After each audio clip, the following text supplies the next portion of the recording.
New surveillance video captures the moment two people dumped four sickly cats at a construction site in New Jersey.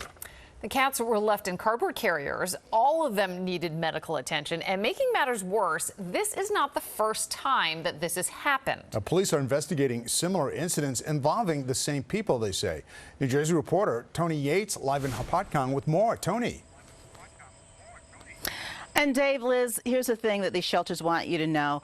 If you have a pet that you no longer want, if you have animals in your care that you can no longer take care of, these shelters do not judge you. They say drop them off during normal hours when shelter workers are there.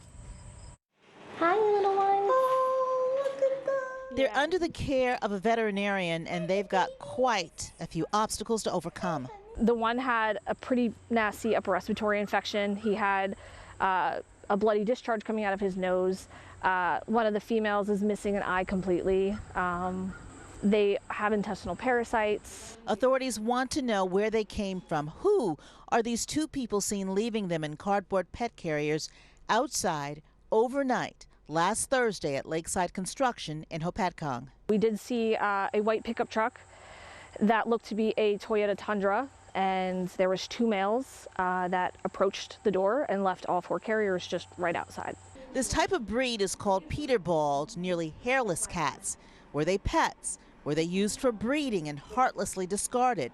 Were they born and never sold? In the past few weeks, several more of the same breed of cats were left outside kennels in Sussex and Morris counties. Images at one of those sites capturing what appears to be the same white Toyota Tundra. Authorities are asking for help finding this duo. Most importantly, though, to help any more cats that they may have. They're nervous. Before they resort to dumping again.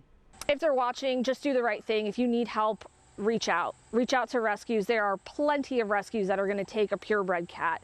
You know, there are rescues that specifically handle these cats. So just reach out, ask for help. We're all willing to help. Yeah, and this is kind of a rare breed of cat.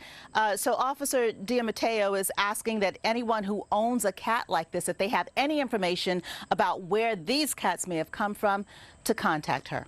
We're live here in Hopatcong. Toni Yates, Channel 7 Eyewitness News.